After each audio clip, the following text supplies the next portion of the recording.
Okay, there's this story that I heard. Mm-hmm. A woman was being attacked in a parking lot, or like it was like a plaza or something where there were multiple people in like hotels or apartments or something that could see the woman getting attacked, and they did nothing. And the reason that was given to me at the time was diffusion of responsibility. So they claimed that the reason they didn't help is they thought someone else would help. Yeah, that someone else would step in. Which maybe that's part of it, but I would argue that the real issue is that it was a situation with which they had not been presented, and they didn't know how to act. Mm-hmm. And fear always comes from not knowing how to act in a situation.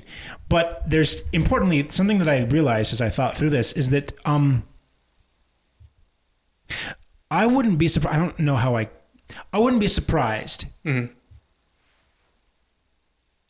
if they were actually more afraid of the confrontation, the conflict, than actual bodily harm. And I don't remember how I made that jump, right? From thinking about the real cause for them not acting versus, the two types of fear that you come across in that situation. But there are two types of fear in that situation. There's fear for yourself.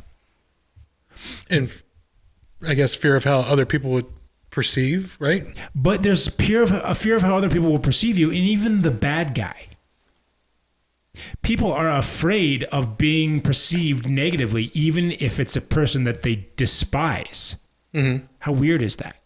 So they're literally afraid of an angry look. Yeah, from the bad guy. Mm-hmm. He may not even have a weapon. He may not even be carrying.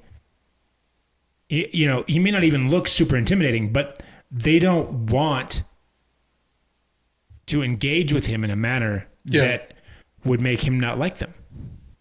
That they see his, I guess, justification in themselves as like, oh, I better not interfere because he would look differently upon me. But right, yeah. Oh, again, it's his. I'll be respectful. It's his business. I don't know, you know what I mean? Like, it's even on a subconscious level. Even when it's horrific, even when there's someone being like obviously attacked, there's a social stigma of like, should I intervene? Should I interfere? Mm-hmm. Is it my place? Is it proper? Right? I don't want to be improper. Yeah. I mean, look at the whole thing. What was it? The last Seinfeld episode? The guy got mugged and they just laughed and recorded. What kind of behavior is that, right? Where they took joy in watching someone get mugged. Right? Is that looking... That's different, I guess. I need to watch that episode again because I'm lacking some context. I don't remember exactly what happened. Oh. Why were they laughing that the guy got mugged? So he was a bigger guy, heavier set guy. And the mugger comes up and says, give me your wallet and everything. And all they do is like, look at that guy. He's so, big and everything. This is hilarious because he's getting his money, so he doesn't have enough money to buy food anymore. Haha, that's good, So they take pleasure in it. And they video record themselves doing it too. Jeez. Yeah. What horrible people. Yeah.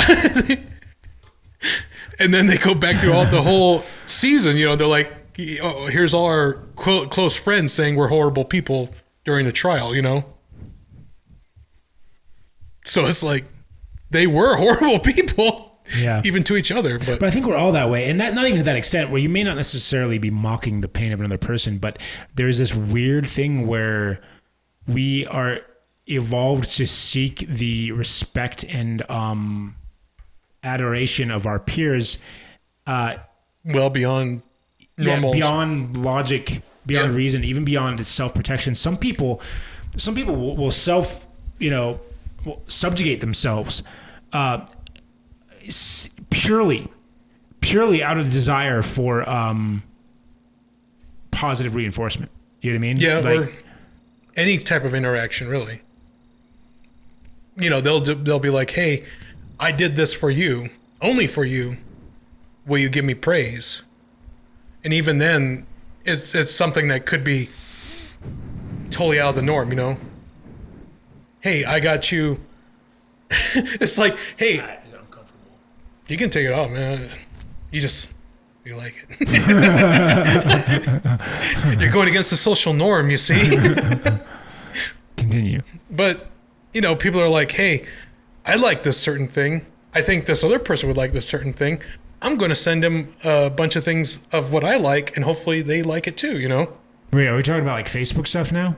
Not like really. Sending stuff that you like pictures? Not really pictures, more like, I guess like little gifts that you would leave other people. You know, it's like, hey, you know, you don't know if they're really into what you're into.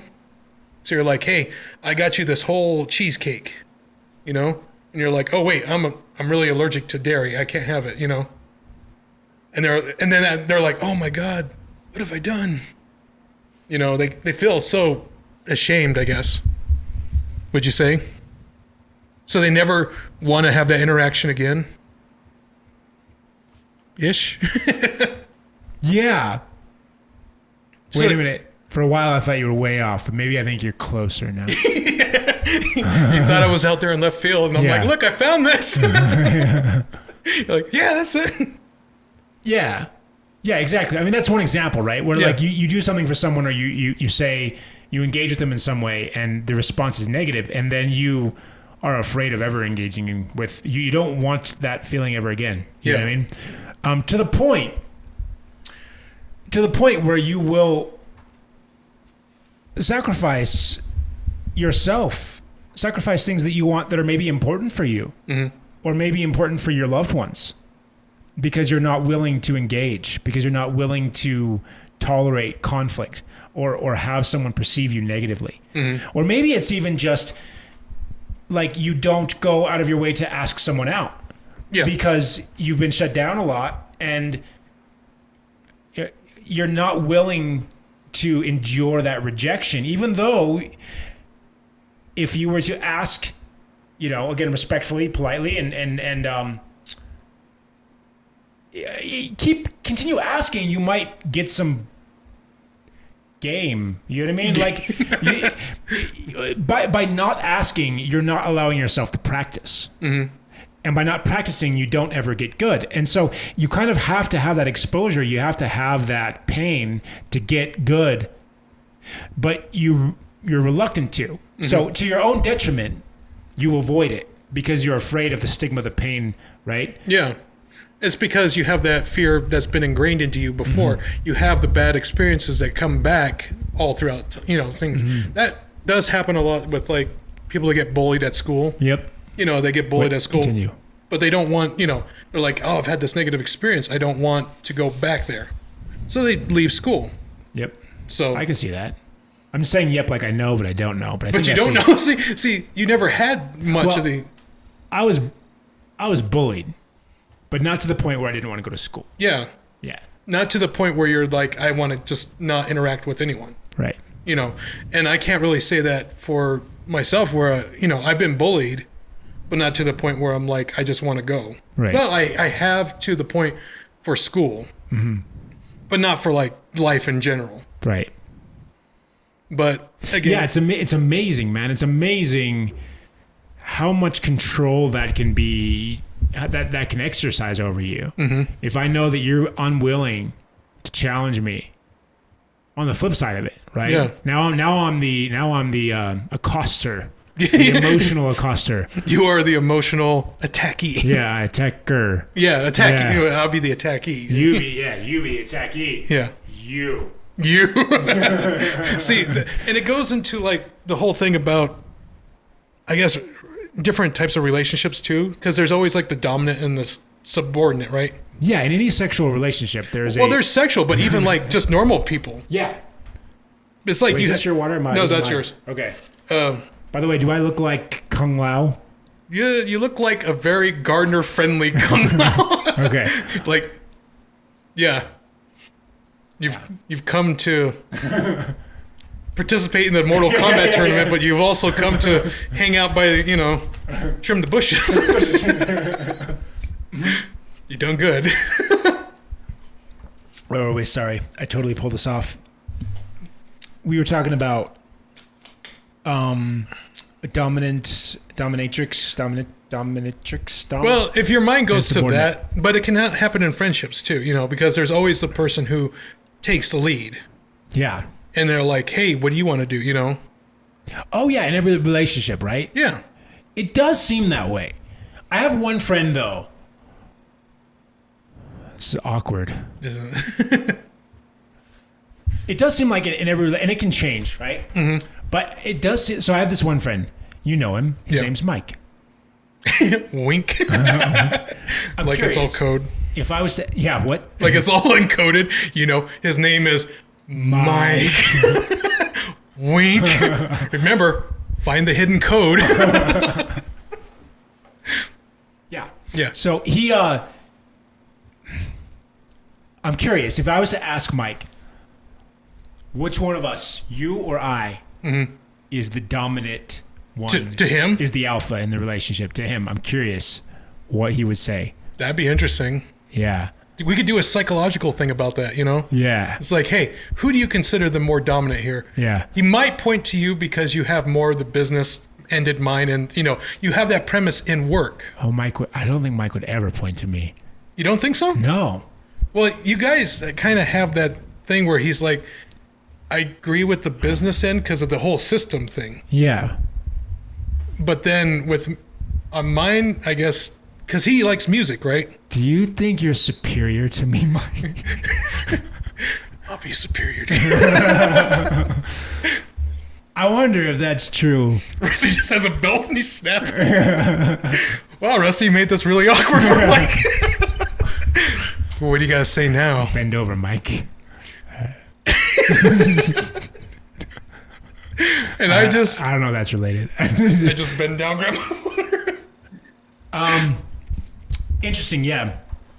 Is there always like a dominant person and a subordinate person in a relationship? Friendship. Are we just evolved that way? Does someone self-select as an out? Does someone get sort of naturally selected? Yeah. I think in our subconscious animal brain, we kind of just go, yeah, you take the lead because I don't want to do anything right now. And then sometimes it kind of reverses too, where other people are like, no, I want to do what I want to do, you know? Yeah. Maybe it's contextual, right? Like in this situation, I'm going to defer to you. Yeah. But in this other situation, I'm also going to defer to you.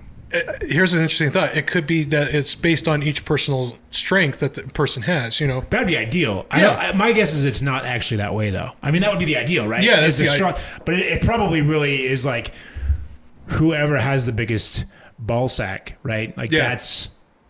And that goes for even female relationships. Yeah. No, I mean that. Yeah, it does go for female, too. Yeah. They have ball sacks. They have the lioness. Yeah. You know, the head of their group. Yeah. Oh, I don't want to talk to her because she's too too have popular. in like a Pride of Lions? Is there like the female version of an alpha? Yes. So when lionesses hunt, they usually go in their group, right? Mm-hmm. But in the group, they always have the one female lioness that's always up front. Yeah, boy. So that they're like, yeah, we're zoologists, but that makes sense. I mean, we put fiber anywhere we can, but yeah. Yeah. We'll put fiber anywhere. Okay, cool. Yeah, that makes sense. Mm-hmm. So there's like they elect like an alpha female also. I guess it's like because lions have harems. Do they? Yeah. Oh, yeah. One male for all the females, right? And then the male will fight any other males that come along. So I guess it's who does he choose or is it just them? Like who does he choose which female is dominant? Yeah. I doubt it. I bet they all select, right? He probably he doesn't care. He doesn't even hunt. He's not even like whatever. You ladies do what you got to do. You bring the food. I'll be over here in the shade. Yeah. And I'll maybe kill a tourist. Yeah. And we'll talk later. Mm-hmm. Africa. Savannah. Yeah, cool. All right, lions. So that's like the animal brain of your, side. So the point I was trying to make is you need to flex that muscle because sometimes conflict is necessary for the ones you love or for yourself. Mm-hmm. And it's not always about guns or knives or life and death. Sometimes bravery is about being able to say something knowing full well that everyone in the circle who can see you thinks you're a penis, right? They think you're a dick, right? They hate you, right? Yeah. And that's like being able to accept that. Like, I'm going to say this because my loved one or myself needs this and it's important enough that I'm going to be a dick here because I have to be a dick here. And because you're naive right now, whoever I'm talking to, not you, this person over here is naive. They don't understand. They're a rule follower, you know, whatever the case is, right? I'm dealing with someone who's in my way. Who's and not. I got to be a dick because otherwise I'm going to be forced to sacrifice unnecessarily because someone overlooked something, someone missed something, right? Or some rule was made, some law was created that was over strict, right? Some regulation was put in place, and it's going to stop me from accomplishing what I need to accomplish in life if I don't stand up and fight this fight here, right? Yeah. And everyone else who's just doing their job, they're going to think I'm being a dick, and they're right. I am being a dick. Because sometimes you have to be a dick, right? And so it's like that lady being attacked in the park, right? Yeah. Whatever the severity of it was, you would step in. You would step in. You got to flex that muscle. If you don't flex that muscle, you'll be petrified. You know what I mean? Not just for bodily sake, although you have to flex that muscle too. That's the other half of it. We should all train. You know, to fight. Let's all go out in the desert and get swole. And then we'll go fight Joe Rogan. It's cutting off blood flow. Indeed. Can't. Dizzy. Well, I get what you're saying, but look at the other side too, that people have actually made whole careers on people that are like subordinate, you know? Dominatrixes, motivational speakers can do it. Wait, they can do what? Like they get people, they're like, you know, not sure what they want to do. So they get up on stage and they're flexing their, you know, their whole thing. They're like, I'm going to make you rich. I'm going to do this. I'm going to do that. And they just take advantage of them because they don't really have anything for them. So they get up there and like, you can buy a condo right now in Florida and it's totally yours for 3 weeks of the year. Yeah. You know? Yeah. But we'll take care of the maintenance for a small fee. Yeah. That probably won't change. It's like a fixed rate, $300 a month. You have to pay it For the first year, Yeah, it's fixed. but then we might After change that, it. if we're going to change it, we'll let you know. Maybe not. Us and our lawyers, we'll let you know. And we'll ask you if See, it's okay. And it's that, you know, type of confidence that it's more about I want to just take, you know, from you more than give you anything of meaning. And that's happening a lot right now with like Twitch because they have hot tub streamers. You know about those or no? I didn't know that was a thing. It is. So Twitch guidelines are like, hey, no real sexual stuff or anything like that. And they get around it as like, oh, I'm just in a bikini talking about anything in general and people donate. It's genius. Isn't it? Yeah. So get your bikini on. Let's do it, Adam. All right. We'll do a hot tub stream. Yes. Just me in the hot tub going, welcome to floating on my back. We'll talk about gaming stuff. If it comes to it. Yeah. I mean, they do more than gaming, but it could be like life in general. Do they? I thought Twitch was only about games. No, they do all this stuff now. What? Like, come on. I hate when Newegg started selling extra crap. Really? You know, because it's like, come on, man. I don't want to like sift through all this other garbage, furniture.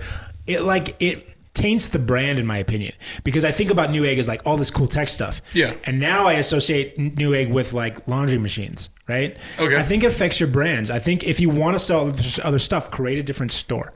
Yeah. Newegg Plus. Yeah. New furniture. You know, whatever, right?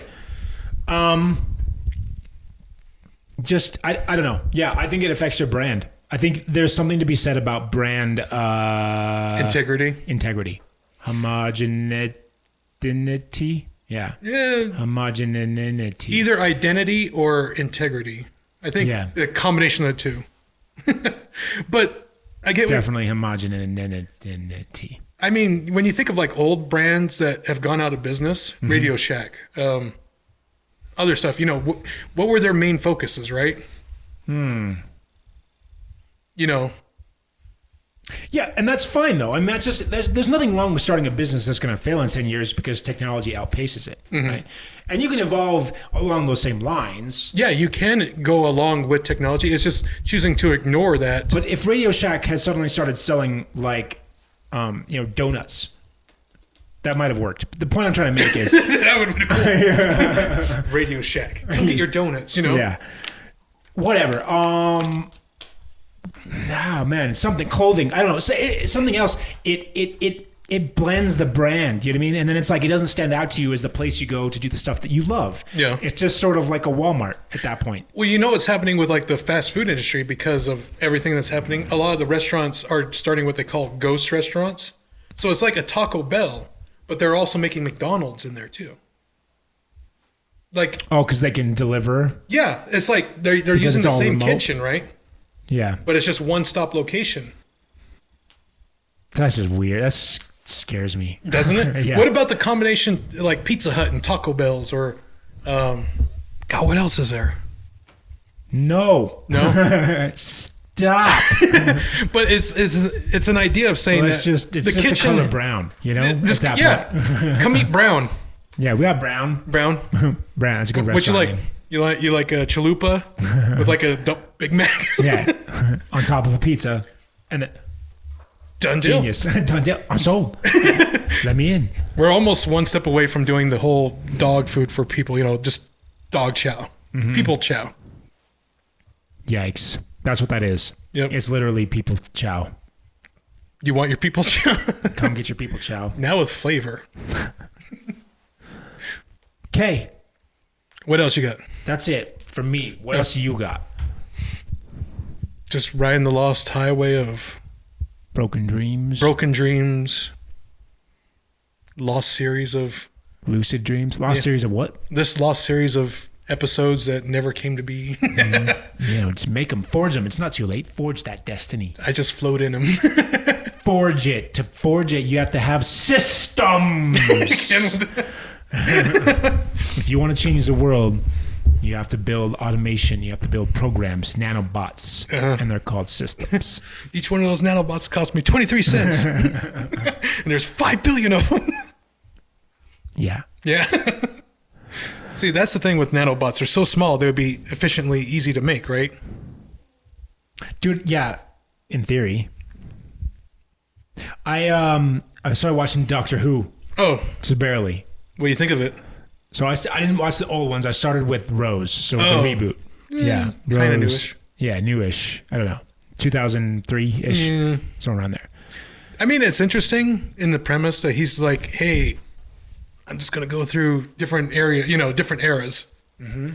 It's kind of like Quantum Leap meets General Hospital, I would say. I didn't ever see Quantum Leap. You never saw the Quantum Leap? Oh, man. Premise, the guy gets stuck in the flowage of time. I used to watch Sliders a lot. Kind of the same premise, yeah. Okay. So it's just him, but he inhabits a different person each time he goes. Oh. So like 1 minute he's a woman, next minute he's a guy running a huge company, and he has to set the timeline straight, Okay. They're like, oh, it says here this guy's going to die at noon. You're supposed to stop him, How, right? That's interesting. Is it worth watching Quantum Leap? Maybe like 3 or 4 episodes. Okay. Right. So did you watch all of Doctor Who? Have you seen it all? I haven't seen all the old. I've watched when I was little. My mom would put on PBS. Okay. And it's like the old school ones. Yeah. Yeah. So I watched that. Did they have the Dalek back then? Yes, they had that robot, but it was like the cheaply made one. Mm-hmm. So you got that. Dalek. They're so awesome. I'm a huge fan of Dalek Khan. Dalek Khan. Yeah. Good. That's good. He's still alive, I think, in the current where I'm at. I don't know if he dies, but he's still alive. Oh. Yeah, I haven't watched much of the newer ones. I did not like how they ended this last season, though. They had the battle with the Master. Did you see that? I haven't. No. And at the end, the writers wrote themselves into a corner. They created a villain that was so powerful and so sort of like all knowing that he can't go anywhere. He couldn't really be beat, and so then they had to give the Doctor magic powers to take him down. Yeah, So at the last minute, he got magic powers and killed the master. And the it's like, MacGuffin, you know. come on, guys. You know what I mean? It happens. Deus Ex Machina or whatever. Deus, whatever it Yeah, is. Deus Ex Machina. Deus Ex Machina. Was it a machine that gave him powers? No, it was just prayer. Oh, then, okay, that would just be, Deus Ex then. Okay. Yeah. Machina says that it's a machine. Okay. That it's a tool. It's a tool. Yeah. Yeah. No, it was like prayer. So Deus Ex Machina is like, oh, I found this one machine that will fix everything, you know? It was a Peter Pan clap your hands moment. Oh, yeah. And he got magic powers. And I believe. suddenly undid all the things that had been done. And That's a cop-out. yeah, it's you wrote yourselves into a fucking corner with no idea on how you were going to get out. And then the show was due, so you gave him magic powers. And to the writers who wrote that episode, fuck you. You know what the worst ending was for a soap opera? I think it was General Hospital. The whole ending, the guys, like the main character's in a coma, all this other stuff, and crap's happening. The camera just pulls back, and it's a snow globe, and it's a boy holding it. And then the parents will go, I wish I knew what was in that boy's head. You know, autism can be a strange thing. It was all an autistic child's imagination, the whole show. Yes. Stupid ending. Spit on the audience, you know what I mean? Yeah. Like, yep. Thanks for your 2 hours and your $20, you know? Yep. Fuck you, go home. You know That's what I mean? how it is. It was like the infomercial late at night. Here you go. Yep. So that was one of the worst endings ever. There's a new season of Rick and Morty coming up. Oh, I abandoned that. They started getting too pop culture-y. Of course. Yeah. It seems to happen to everyone after 2 or 3 years. They just... Look at Simpsons. They went beyond like the void, and they were just like, they're the center of the earth right now. So Yeah. They're just... Where are you, Simpsons? Yeah. No one can relate to you anymore. you're so relatable that you become unrelatable. Yeah, there's something that happens. Like I think the writers, what happens is, my theory is, all the writers and in talent in the show, they get successful and they start circulating through Hollywood, and they don't do stuff anymore. They're not living. They're not working at McDonald's flipping burgers anymore. They're not, building houses or sweating, doing whatever they're supposed to do to make money. They're just in Hollywood talking to Hollywood people about Hollywood. And then the show becomes naturally about what their experiences are, which is Hollywood. But the problem is, what they don't realize is, all of us who watch TV, right, or whatever, like, we're not watching as much as you are, apparently. You know what I mean? Like we fall behind, right? Because we got day jobs. Yeah. So so all of your pop culture references, they're just going over my head. You know what I mean? See, that's the thing. People can do like the pop culture stuff too. You can keep up with certain things, but there is that point where you're just like, no, I don't really want to watch this new latest thing. And you become numb to it. Yeah. You're like, oh, what's that? That is kind of a show? I don't know if I want to watch that, Yeah. And like the whole Netflix thing, Yeah. They're like, hey, we got this new series. We got this new thing. You're going to love it. And you're like, will I? Yeah. Do you know me?